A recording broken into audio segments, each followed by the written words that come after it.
Guys, gawok ko din yung Maxim ni Remart guys. Padung sa Port San Pedro guys. So kana guys, gagabayan ko kana guys. Kuna na siguro pa kana ko. So, mao na siya. Una gid ay paabot. Sa Port San. So guys, mao din ang view sa gawas sa Port San Pedro. Ano sa adra ang gawas sa entrance. Itong sod. Maning entrance guys. So, nakasod na mi. Mao ni siyang sa entrance sa Port San Pedro, The Pass. Port San Pedro was built in 1565 by the order Legazpi of Miguel Lopez de Legazpi. When Miguel Lopez de Legazpi ordered to build of Fort San Pedro, it is stands to protect all the natives here against the Moro raiders, and since then it has become the military strategic point of the Spaniards during that time.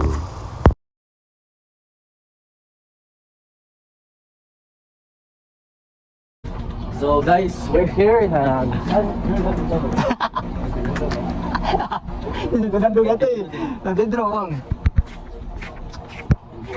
guys, namin sa San Pedro.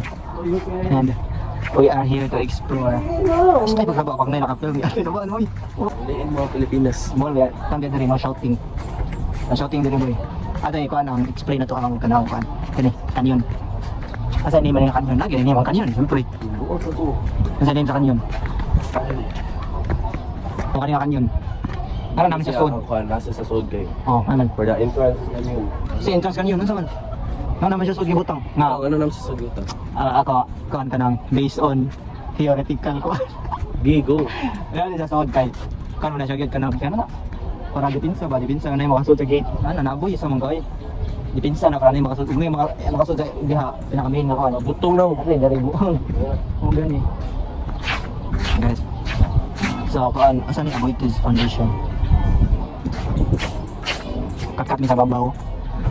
Sa kami sa babaw because nadari ang mga canyon. Inat kailang hallway. That is hallway. Yes. Ano ko na skin? Okay, he's fucking. Yes, karang sinaunang, ano? Sinaunang stair. Ano sinaunang stair? Ano yung bata ni bato? Bato sa. And here. Ani diri lang kuan. Saan diri kin? Saan dikin? Ano naman ni? Say purpose ani kani gibutang gani. To hide. To hide. Mani magsubling ako kanang defense nila. Mani magsubling defense nila. Alright. And this light is pila na katuig. Kanang suga o sigag ako na. Dito nakita ang dagat dre. Ha? Diba dagat ba? It stands at the strategic point where facing the Mactan Island. The Fort San Pedro stands at The heart, center of the Cebu city to the mainland. Fort San Pedro stands for so many years after. The Spaniards left in 1898, and then the Americans came in 1890 until the Japanese forces came in. Kuan. Kanang ancient lang. Ancient lang tuloy. Ano si Isa? Isa man na siya. Gana guys. Isa na siya guys. Isa man ni. Abuti mo ito educational kuan ba? I-explain sa baon nga ka.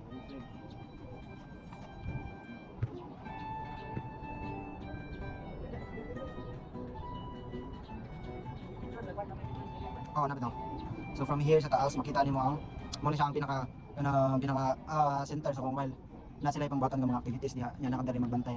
Makita nimo tanan nilang ipang buhat. Okay. Ano diyan pa? And gallery. This is gallery. Ato na to later na. Sa taas babaw.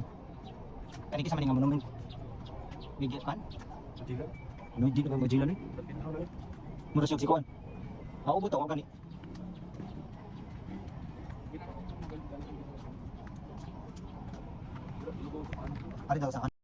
When the Philippine Tourism Authority took over the use of Fortune Federation the cleanliness, the protection of the stones. When the Philippine Tourism Authority took over the use Fortune Federation Museum, they Na third canyon sa taas, katulo. Ano ba kanindot mga pwesto nga okay wala sa canyon, ano ba kanindot? And fourth, pang fourth na canyon, para nila tawag canyon diri. So sa kay purpose ni kaniyang bangag mao ni na pinako kay kanina na isod ani kani nga hole. Kaya sumo to silitan, ana matira na siya. Dili sa San Miguel diri. This way. Kani away kay San Miguel, Bastion. This way, Is- Bastion. Saan ang Bastion? Bastion San Miguel. Saan ang Bastion? So kani guys, kayo abot sa nini pero ay bintana na kanang mo door ang bintana. Ah, purpose ana gibutangan kay. Ang purpose ana gibutangan kay ngani. Kay to protect man sa kwan. Kanang ay sarado na ba? Tapos, Hindi ka dabuang. Nang masud diha. Iba pa na, to protect sa kan ba nang mga bala ba? Para ano ba? Di ba? Sarado na. Kaya kung di mo di sarado kita ang sa sud. tayo na pala na. So, let's go. Dili sa Nana to, sa diri dito pwede ka sud diri bawal. Kani sa abot sa nina pinaka-top na guys. Kani pa doon sarado sa bawal sa sud. Okay diri. Kung hindi kita kayo may mga kontra dito nga mo. May mga asa itong mo arit mo. Mo ka nang guard ay. Ito mga guard. Wala ba ko ba istorya ni ate wala pang study na nila. Dia basta kontra ni guys. Kana dia nga part. Ana dia mo na makita kayo. In the Second World War in 1942, after the war, the Fort San Pedro was turned into a different local government unit offices and it became a garden club, a zoo, after the Cebu Zoo. This one's just the same. The other door. It's not door. It's the lock. The lock of the windows. Maybe. Basta. And another way to come up here. Wala. Authority left in 1973. Fort San Pedro was empty. It became a national museum in the 1980s until 1998. Ano na kita dari nga part ang kaning ground. Alright. Nasa aircon na Samsung na aircon sound na. Naka Samsung na aircon sound na.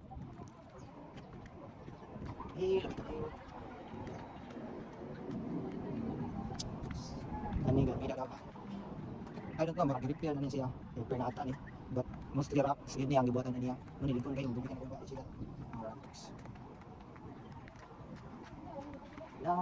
Here. Dali kanyon. Pero pila lang kanyon boy, pang-lima. Pang-lima kanyon. Ayan. So nangatbang siya sa pikas. Ano sa other nga, sa pikas side natin siya.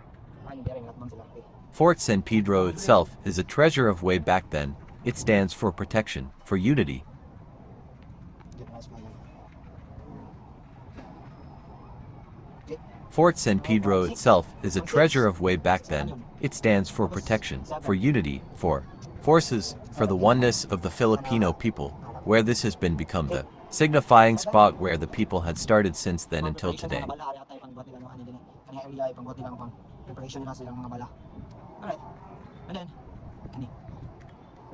When the Philippine Tourism Authority took over the used Fortune Federation Museum, they small battery ball niya guys. Kani siya small battery ball this. Scoop battery bang. Okay. Na another part, parehara pa dito sa pikas na sa ingani. Kung dari area kita kayo ang pagdag. So kung naikontra nga mo ari mo so kita kayo talaga. Ako kayo ang haban sa view. Okay. 9. So 9 na kanina.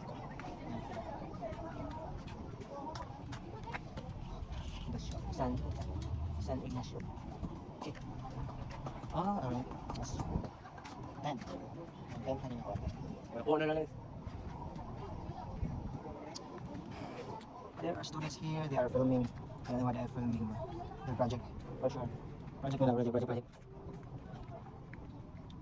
So most of the students, dito sila mag-film because of the structures na bagay sa mga kanang if about history ang ilang ano, ang theme or mga kan cultures. I don't know, basta kana. Sinaunang lamp. Labas mo, ayun si Ken Bicaldo. Dito na si Ken Bicaldo. Naglalakad si Ken. Sa nagugba siya guys, nakasan na nagugba sa Baguio Magnet. Kaya nagugba sa Baguio Magnet. We have flowers here. So nice ang flowers.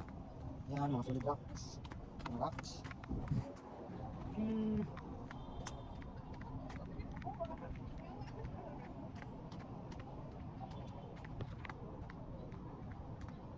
The most symbolic thing, the name itself, is Fort San Pedro, the huge stone's mortar where it stands as protection. That the fortress itself is the most significant thing. As you go up there, you can see some cannons where it's used during the war.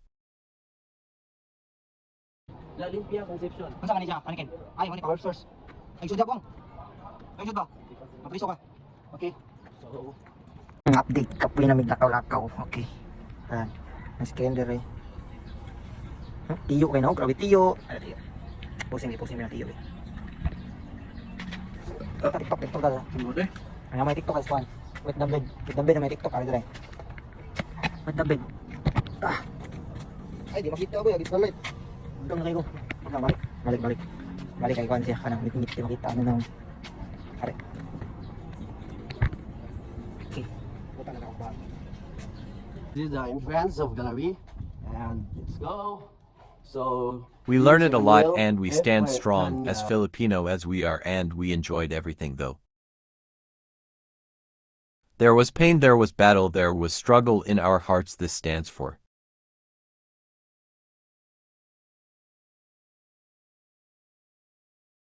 as who we are, and this is the beginning of another piece of our lives, so we have to enjoy. We have to embrace everything, and Fort San Pedro is the backbone of everything. Bari ako sa suot yung.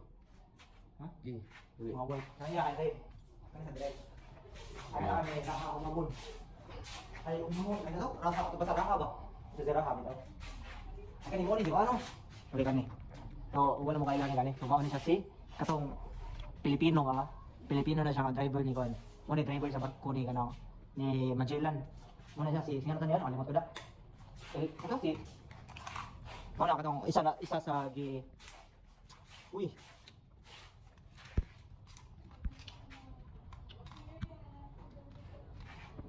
Pagisa ka na ano, kana siya ay isa sa ano gi ko ba gi isa sa gi argue nga ay isa sa gi argue nga mo ipan.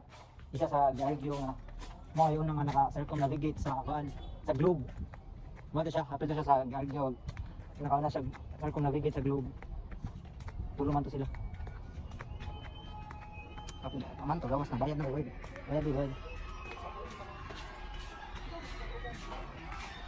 Bayad please. Mountain guys, kung gawas. Sibit sa tala. Ay, wait. I'll come TikTok. Ayun, dali.